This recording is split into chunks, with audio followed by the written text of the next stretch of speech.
ትልልቅ የእንጨት የግንዲላ መሰንጠቂያ ማሽኖችን ነው። ከግንዲላ መሰንጠቂያ እስከ ፈርኒቸር ድረስ የተለያዩ እንጨቶችን የሚሰነጥቁ ጌጣጌጥ የሚያወጡ እንጨት ስራ ላይ ለሚያስፈልጉ ጠቅላላ የእንጨት ግብአቶችን ሊያመርት የሚችል ማሽኖችን ነው እያመረትን ያለን። አይታት ከሆነ አሁን እያነሷት ያሉት ከዜሮ ነጥብ ምናምን በታች ምንም አይነት ችግር ሊኖር አይገባም። ኪሎውን ታውላለ ይሄን ታውላውን ያ ለቀደም 2 ተኩል ነው ያልነው። አየው ከፍ ዝቅ የሚል ነገር የለም ያልነው ይሄ አየው ይገርም። በሲንግል ፌዝ የምንሰራቸው ማሽኖች አሉ፣ በስሪ ፌዝ የምንሰራቸው ማሽኖች አሉ። ሲጀመር ማሽኑን እኛ ስናመርት በራሳችን ወጪ ሁሉን ነገር ቦታው ላይ ሄደን ኤሌክትሪክ ዝርጋታ ሳይቀር በዛ ደረጃ ነው የምናስረክበው። ስልጠና ሰጥተን ነው የምንወጣው። 11 ኪሎዋት 15 ሆርስ ፓወር ማለት ነው። ኖርማል ስታንዳርድ ጠውላ የምንላቸው እኛ 2 ተኩልና 5 ውፍረት ነው ሰው የሚጠቀምበት እንደ ገበያ ማለት ነው። እኛ ግን እሱን ብቻ እንዲሰራ አይደለም ያደረግነው፣ እስከ 1 ሳንቲም ድረስ እንዲሰነጥቅ 0.5 ድረስ መሰንጠቅ ትችላለህ። ምን ፈልገውን 30 ሚሊዮን 40 50 ስፋት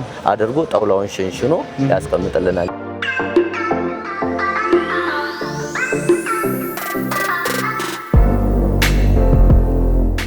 ሰላም ጤና ይስጥልን የተወደዳችሁና የተከበራችሁ ቤተሰቦቻችን፣ በኢትዮጵያ ታምርት ኤክስፖ ላይ እንገኛለን። እዚህ ጋር የምታያቸው ማሽነሪዎች ደግሞ የጣውላ መስሪያ ወይ ደግሞ ግንዲላውን ወደ ጣውላ መቀየሩበት ማሽን ነው። ከዚህ በተጨማሪ እዛ ጋር ደግሞ ሌሎች አጋዥ ማሽነሪዎች አሉ። ምናልባትም የእንጨት ስራ ላይ መሰማራት ለምትፈልጉ ያ ማለት ደኑ ኖሯችሁ ወደ ጣውላ ቀይራችሁ ወደ ቢዝነሱ መግባት ለምትፈልጉ እነዚህ ማሽነሪዎች ያስፈልጓችኋል ብለን ነው ለመቃኘት የወደድነው። ይህ ማሽን ምን አይነት ነው፣ ምን አይነት እንጨቶችንስ ወደ ጣውላ ይቀይርላችኋል የሚለውን ሙሉ መረጃ ወደ እናንተ የምናደርስ ስለሆነ ፕሮግራሙን ከመጀመሪያው እስከ መጨረሻው በመከታተል ለቤታችን አዲስ የሆናችሁ ላይክ፣ ሼር፣ ሰብስክራይብ በማድረግ እንዲህ አይነት ጠቃሚ መረጃ ወደ እናንተ እንዲደርስ ይሁን። እኛንም ማበረታቱን አብራችሁን ቆዩ።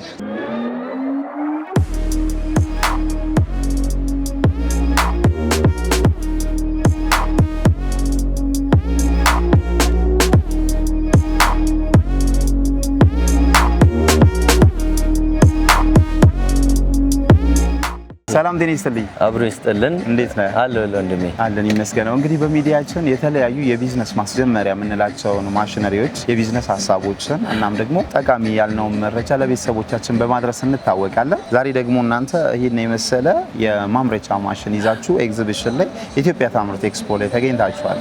ራስን ከማስተዋወቅ ጀምረ ድርጅታችሁ ማን ነው የሚለውን ብትነግረኝ። በቅድሚያ ስሜ አሸናፊ ኃይለ ጊዮርጊስ ይባላል። አሸናፊ ያርጋለም ብረታ ብረትና ኢንጂነሪንግ ዋና ስራ አስኪያጅ ነኝ። በጣም ጥሩ። ስለዚህ እናንተ አይ ቲንክ የድርጅታችሁም ስም አሸናፊ ይርጋለም ሜታል ኢንጂነሪንግ ነው የሚለው።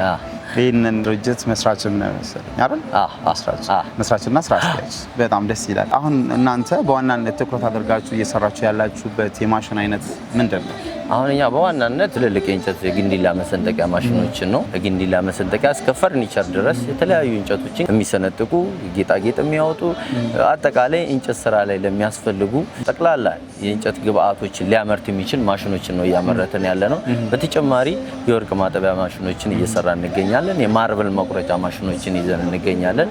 አሁን ግን እዚህ እንደምታያቸው ያስገባናቸው የእንጨት መሰንጠቂያዎችን ነው እንደ አጠቃላይ ይዘን የገባ ነው። እነዚህን እያመረትን እንገኛለን። በጣም ጥሩ። እንግዲህ ያው የሆነ ማሽን ስንሰራ እንደ ኢንጂነሪንግ የምናየው የቢዝነስ ጋፕ ይኖራል እና እናንተ ይሄን የእንጨት መሰንጠቂያ ለመስራት ስታስቡ ያያችሁት ክፍተት ምንድን ነው? እንዳልከው ይቺ እነዚህ ማሽኖች በምንሰራ ሰዓት ብዙ አይነት ክፍተቶችን እናገኛለን። ለምሳሌ የጥሬ ዕቃ አንዳንድ አገር ውስጥ ማናገኛቸው ማሽነሪዎች ይኖራሉ። ለምን እኛ እዛ በማሽኖቹ በመናመርት ጊዜ ማለት ነው እና እነሱ ክፍተቶች አብሶ የማቴሪያል ችግሮች ቢቀረፉና እነዚህ ችግሮች ባይኖሩ ይበልጥ ከዚህም በላይ ትልልቅ ማሽነሪዎችን ለመስራት አሁን እኛ እቅድ ላይ ነው። በጣም ትልልቅ በመሰረቱ ግን ከበፊቱ ደግሞ አሁን እነዚህ ጥሬ ዕቃ የምንለው ምን የምንለው በፊት የምንቸገረውን ያህል አይደለም። ጥሩ ነው። አሁን እየተቀረፈልን ያለ ነገር ነውና በጥሩ ሁኔታ ላይ ያገኘነው ያለነው ነገር ነው። ጥሩ ነው። ለውጥ አለ፣ በደንብ ለውጥ አለ። በጣም ጥሩ። እሺ ይሄንን ማሽን እንግዲህ ከውጪ ከሚገባው ጋር እናነጻጽር ቢባል ያው እንግዲህ ማሽኖች ሲመረቱ ወይ ክሬቲቪቲ ነው ወይ ደግሞ ኮፒ ነው ወይ ደግሞ ሪቨርስ ኢንጂነሪንግ ነው። የእናንተ የትኛው ላይ ነው የሚመደበው? አሁን ምን አለ መሰለ ኮፒ ነው ለማለት ኮፒ አይደለም እኛ አድርገን የሰራነው ያንን ሐሳቡን ወስደን ወደኛ ሀገር ለውጠው ነው። ከውጭው ጋር አሁን ብታስተያዩ የኛ ማሽኖች ለየት ይላሉ እና በእኛ ሀገር በሚፈልጉት አይነት እንትን ያለው ኮፒ የሚባል አይደለም። ግን ምንድነው ከዛ ጋር ተቀራራቢ ነገር አላቸው ስታይ ያንን ሲስተም ለማምጣት የምትጠቀምበት እንጂ ማሽኖቹ ሙሉ ኮፒ የምትላቸው አይደለም። ሙሉ ለሙሉም ደግሞ ራሳቸውን ችለው ለብቻ የተመረቱ ነው አትላቸው። ግን ሞዴላቸው ዲዛይናቸው ግን ሙሉ የኛ ነው። ለምን ይለያያል ከዛኛው ጋር። በጣም ጥሩ። እሺ ይሄንን እዚህ ጋር የምናየው ማሽን ከምን አይነት የእንጨት ማሽን ውስጥ ነው የምናካትተው? ምን ነው የሚሰራው? አሁን ይሄ ትልቁ የምታየው ማሽን ይሄኛውና እዛ ጋር የምታየው ያኛው ማሽን በጣም ትልልቅ ግዙፍ ግንዲላዎች አሉ። ለምሳሌ ቲክነሳቸው እስከ 1 ሜትር የሚደርስ ቲክነሶችን እንደዚህ ወደ ጣውላ ይቀየረልናል። ወደ ጣውላ ከዛ እነዚህ ወደ ጣውላ ይቀየሩትን ደግሞ ሌሎቹ ወደ ሞራሌ የምንፈልጋቸው ግብአት ላይ ለምንፈልገው ለፈርኒቸር ሊሆን ይችላል። አሁን እንዳልኩ ለሞራሌ ሊሆን ይችላል። ለተለያዩ ግብአት በሚፈልገው ቲክነስ ደግሞ እነዛ ይቆራርጣሉ። በጣም ጥሩ። ስለዚህ ይሄ በምን አይነት ቲክነስ ነው? ያው ጣውላ የተለያየ ውፍረት አለው እና ደግሞ ስፋትም የተለያየ ነው የሚሆነውና እንደየ አይነቱ በምን አይነት ነው ይሄኛው የሚሰራልን? አሁን ይሄኛው የሚሰራው ምን መሰለህ? ጣውላ ሰው የሚፈልጋቸው ቲክነሶች አሉ። አሁን ኖርማል ስታንዳርድ ጣውላ የምንላቸው እኛ 2.5 እና 5 ውፍረት ነው ሰው የሚጠቀምበት እንደገበያ ማለት ነው። እኛ ግን እሱን ብቻ እንዲሰራ አይደለም ያደረግነው። እስከ 1 ሳንቲም ድረስ እንዲሰነጥቅ 0.5ም ድረስ መሰንጠቅ ይችላል። ይገርም። በዛ ድረስ መሰንጠቅ ይችላል። በጣም ጥሩ። እንግዲህ ሌላው በጣውላ ስራ ላይ ችግሩ የቲክነስ መለያየት ነው። አንዳንድ ማሽኖች የአጀስትመንት ስህተት ሊሆን ይችላል፣ የማሽኑ ፕሪሲሽን ሊሆን ይችላል። ፊት ለፊት ላይ ያለው ቲክነስ እና መሀል ላይ ያለው ጠርዝ ላይ ያለው ይለያያል እና ያንን እንዴት ነው እዚህ ማሽን ላይ በምን አይነት መልኩ ነው አንድ ላይ ያደረጋችሁት? የዚህ ማሽን ፐርፎርማንስ ውስጥ በምን አይነት ደረጃ ይመዘናል? ብዙ ጊዜ አሁን ያልከኝ ቲክነስ መቀያየር የማሽኑ ችግር ነው ብለን እኛ አንቀበለውም። እኛ ብዙ ጊዜ ለምን ማሽኑ ከሆነ አንዴ ጥሩ አንዴ መጥፎ ሊያወጣ አይገባውም። እንግዲህ የተለየ አሰራር ካልሆነ በስተቀር ማለት ነው። ግን ያ ከሆነ ደግሞ ሙሉ ማሽን ነው ልንለው አይገባም። እኛ ግን ይሄ እንዲህ አይነት ነገር ይፈጠራል ብለን የምንለው እነዚህ የሚሰነጥቁት ከተሮቹ እየሰሩ ይደክማሉ። በጣም እየደከሙ ሲሄዱ የዛን ሰዓት አቅም ስለማይኖራቸው የመቁረጥ እንትናቸው ዚግዛግ የማድረግ ነገር ታያለ። እሱ በዛ ደረጃ መቀረፍ ያለበት ነው። እሱ ደግሞ ምንድነው ያ ባለሙያ እነዚህ ነገሮች ጠብቆ ሰዓቱን ጠብቆ ምን ያህል ሰዓት መስራት እንዳለበት ስለት ከፈለገ ያ ስለት ሁሉ ነገር አስተካክሎ ከቆረጠ ምንም አይነት የዚግዛግ ነገር ሊታይ አይገባው። እዚህ ማሽን ላይ እንደዛ አይነት ነገር አናይም። በጣም ጥሩ። ሌላው ነገር እንግዲህ እነዚህ ማሽኖች የእንጨት ናቸው። እንጨት ደግሞ ክፍለ ሀገር ነው ያለው። ከክፍለ ሀገሩም ራሱ ወጣ ብለ ገጠር ውስጥ ነው ልናገኝ የምንችለውና የሆነ ሰው ይሄን ማሽን ገዝቶ ቢዝነስ ሊጀምር ቢል ይሄንን ማሽን ምን አይነት ቦታ ላይ ነው መትከል የሚችለው? እኛ በብዛት አሁን ይሄን ማሽን እየወሰዱ ያሉበት አንተን ስሪፌዝ መብራት ያለበት አካባቢ ነው። ስሪፌዝ መብራት ደግሞ የሌለባቸው አካባቢዎች በጄኔሬተር እየተጠቀሙ እየወሰዱ እየገጠምን ነው። አሁን እንዳልከው ከከተማ ይልቅ ወደ ክፍለ ሀገር ነው በብዛት አሁንም ፍላጎቱ በጣም ያለው ወደዛ ነው።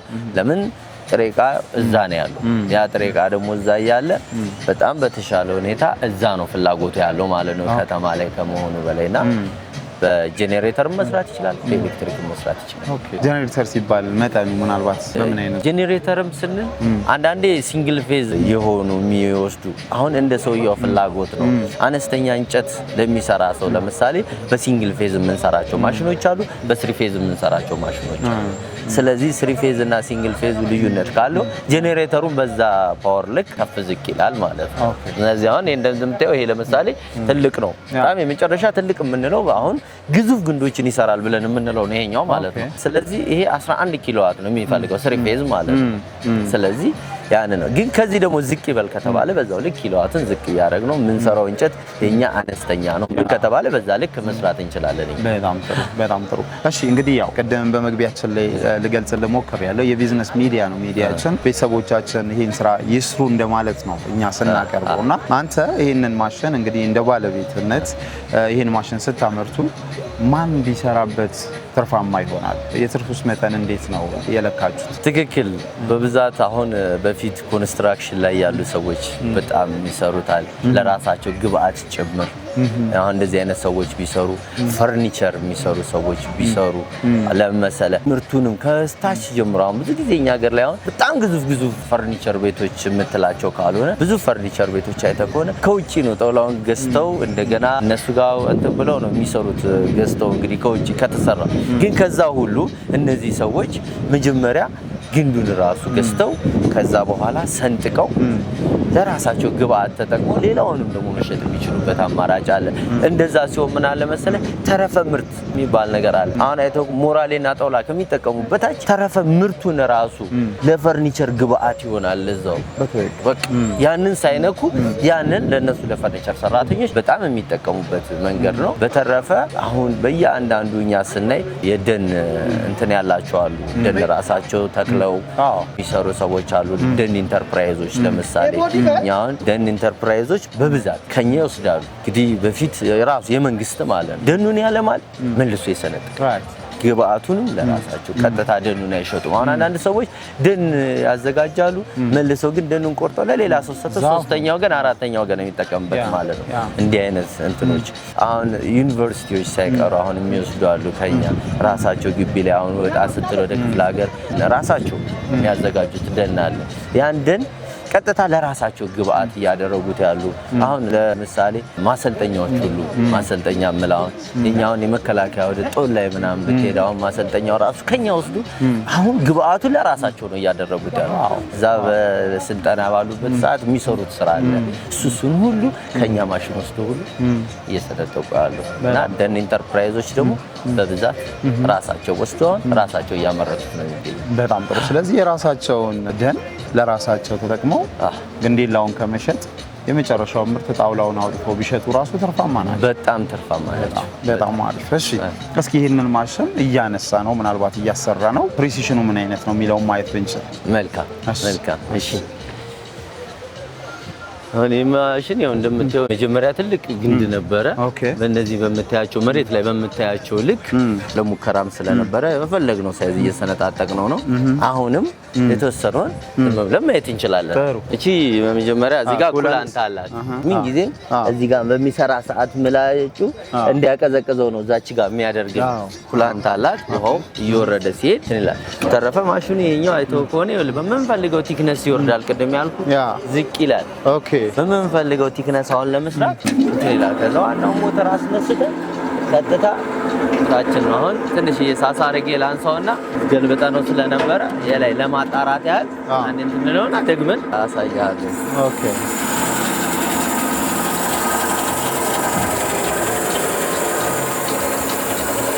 አሁን አይታት ከሆነ አሁን እያነሷት ያሉት ከዜሮ ነጥብ ምናምን በታች ነው።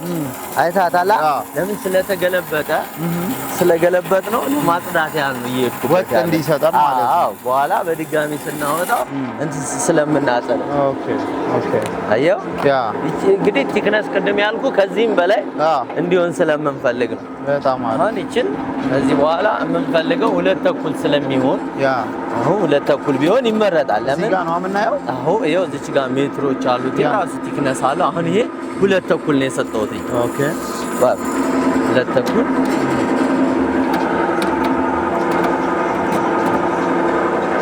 ይሄ አሁን 2.5 ሳይዝ ነው። አየው ይሄ ስታንዳርድ ነው። በቃ አሁን ቅድም ያልካቸውን አይነት እይታ እንዳይኖር ቀደም እንዳልኩ ነው። ምላጩ ንጹህ ከሆነ ምንም አይነት ችግር ሊኖር አይገባም።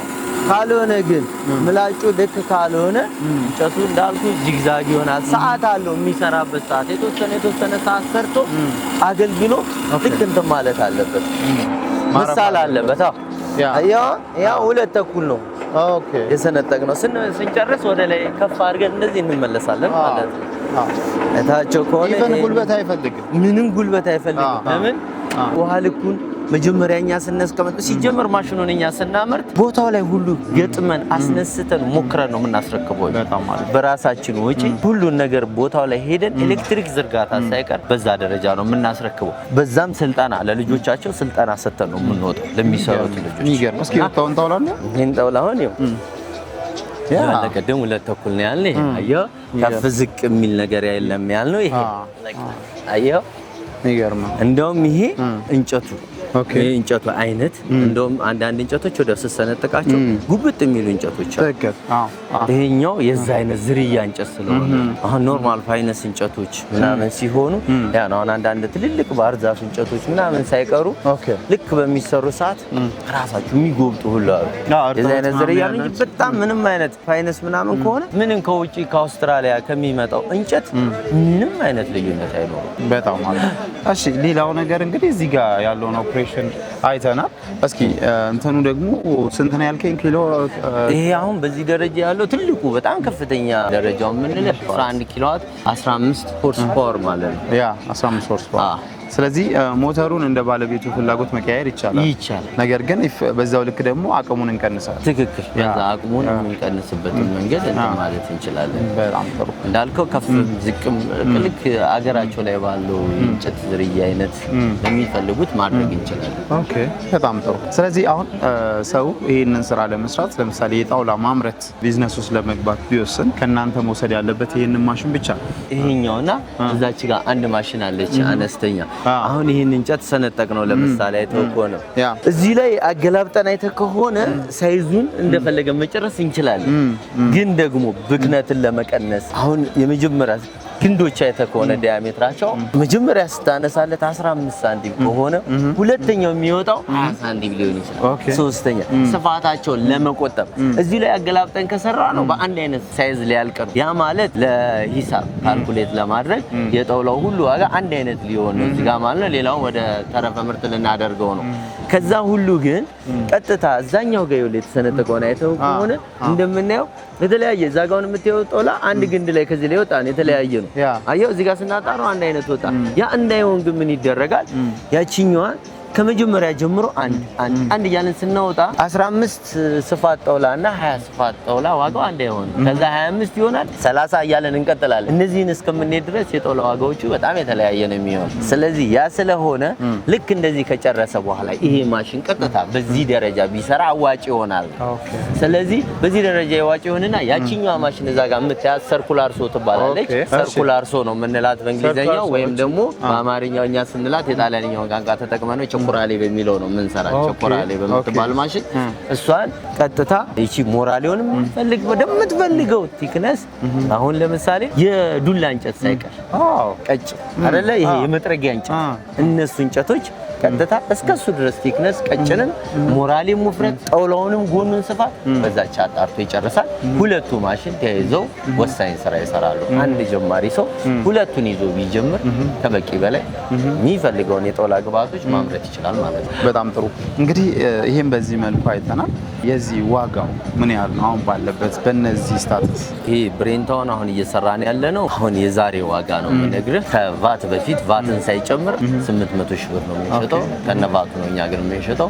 ሁለተኛ ያቺ ሰርኩላር ሶ ቸኮራሌዋ ያልኩ ደግሞ 280 ሺህ ብር 280። ስለዚህ በ1 ሚሊዮን 200 ሺህ በ1 ሚሊዮን 80 ሺህ ብር 80 ሺህ ብር። ኦኬ። ስለዚህ የዚህን ያህል ካፒታል የያዘ ሰው እነዚህ ማሽኖች ይዞ ቀጥታ ወደ ቢዝነሱ መግባት ይችላል።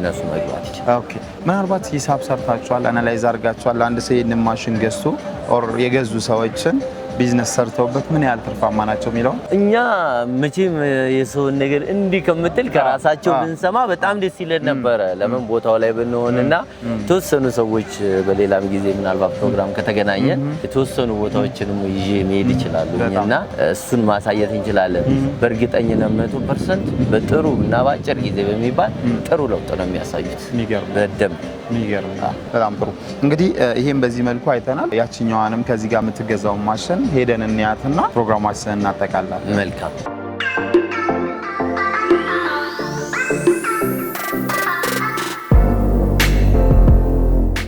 እና ይቺ ነች ሰርኩላር ሶ ብለን የምንጠራት ወይ ቸኮራሌ ብለን የምንጠራት የምነግርህ። ቅድም ያልኩህም እነዚህን ጣውላዎች ነው አሁን ሰፊ በመንፈልጋት ሳይዝ ይቺን እንደ 1 ሳንቲም አሁን የጌጣጌጥ እንጨቶች አሉ በአንድ ሳንቲም የሚሰነጠቁ እነሱን ጨምሮ የምንፈልገውን 30 ሚሊዮን 40 ሚሊዮን 50 ስፋት አድርጎ ጣውላውን ሸንሽኖ ያስቀምጥልናል ይሄኛው ማሽን። ኦኬ። በምን አይነት መልኩ? ለምሳሌ አሁን ብሌዱ ተለቅ ያለ ነው ምናምን? ይሄ ራሱ ከፍ ዝቅ አለው። ብሌዱ ይሄ ነው። አሁን ይሄ ጣውላ ለምሳሌ ቅድም ያልነ ነው። ይሄ ቲክነስ 5 ውፍረት ነው። ለምሳሌ ከ5 በላይ ብዙም አሁን እዚህ ተፈላጊነት የለም ወይ 2 ተኩል ወደ ታች ነው። አይተው ከሆነ ይሄ ምላጭ አብዛኛውን እዚህ ጋር እንደውም ሞቷል። በጣም ላፊ ነው። ከዚህም በላይ የሆነ እንጨት መስራት ይችላል ማለት ነው። ከፍም ዝቅም ይላል ይሄ ማሽን ራሱ ከፍም ዝቅም ይላል በምትፈልገው። እነዚህ ከተሮቹም ደግሞ በዛው ልክ ትልልቅም የሚሸጡ አሉ። ግን ለዚህ ማሽን አሁን ይሄ ከተር ራሱ ከበቂ በላይ ከምንለው ነው። ማንኛውም አንድ ጀማሪ ሰው እኛም እንዲገዛ የምንመክረው በዚህ ሳይዝ ነው። ይሄን ከተርና ከበቂ በላይ ሁሉንም ስራ ይሰራል። በጣም ጥሩ። አጀስትመንቱስ እንዴት ነው? አጀስትመንታቸው አላቸው። አሁን እንዳልኩ ቀጥታ አሁን ይሄ ማሽን በሚሰራ ሰዓት የሚሰነጥቀው ሰውዬ ከዚህ ነው የሚመጣው። ቀጥታ ነው እንደዚህ እየገፋው እየሰነጠቀው የሚወጣው። ሁለተኛ እዚህ ጋር እንደምታያቸው ይወለ ከፍ ዝቅ አየው የምንፈልገውን ከፍ ዝቅ ማድረግ እንችላለን። ልክ በምንፈልጋት ሳይዝ ለምሳሌ አንዳንድ በር ላይ የሚወጡ ጌጣጌጦች አሉ ዋድራ ብለን የምንጠራቸው ዋድራ ይወጣሉ ይባላል። እዚች ጋር ከላይ ብቻ ለማንሳት ስንፈልገው ለምሳሌ ይሄ ምላጩ በጣም ደብቀን መስመር ነው አድርጎልን እንዲሄድ የምንፈልገው እንዳይቆርጠው። ከጌጥ ነው የሚወጣው እሱ ድረስ ከመጨረሻ ቲክነስ ድረስ የፈለግነውን ቲክነስ ድረስ በጣም ዝቅ አድርገን መስራት እንችላለን። በጣም ጥሩ በእውነት በጣም ደስ የሚል ስራ ነው የሰራችሁት። እንግዲህ ያው ኢትዮጵያ ታምርት ኤክስፖ ላይ የኢትዮጵያን አምራቾች ነው ያገኘነው። ይሄ በጣም ክብር የሚሰማን ፓርት ነው። በጣም እናንተንም ከልብ እናመሰግናለን። ይሄንን የመሰለ ስራ ስለሰራችሁ ማድናቂያችሁን እንግዲህ ቤተሰቦቻችንም ይሄንን ማሽን አይተው እዚህ ቢዝነስ ውስጥ መሳተፍ የሚፈልጉ ቤተሰቦቻችን ይኖራሉ። እናንተ ጋር ደውለው ትዕዛዝ እንዲሰጧችሁ ወር ደግሞ ከእናንተ ጋር እንዲወያዩ ስልክ ቁጥራችሁንና አድራሻችሁን ንገሪ። አሁን አድራሻችን ዘነበወርቅ ኤፍኤም አካባቢ ነው። ዘነበወርቅ ኤፍኤም አካባቢ ነው። አሁን በድጋሚ ግን መንግስት ባመቻቸልን ስራችንን በጣም ጥሩና መደገፍ እንዳለበት ደግሞ መንግስት አምኖ አሁን ወደ ኮዬ መሄጃ ከግሙሩክ ወደ ኮዬ መሄጃ መንገድ ላይ ከፍተናል። አሁን አዲስ በሰፊው ደግሞ ጀምረናል። ስልክ ቁጥር 0913 04 0998 እና 0913 005190 በዚህ ስልኮች ደውለው ማግኘት ይችላሉ። በጣም ጥሩ። ለነበረን ቆይታ ከልብ እናመሰግናለን። እኔም አመሰግናለሁ። እሺ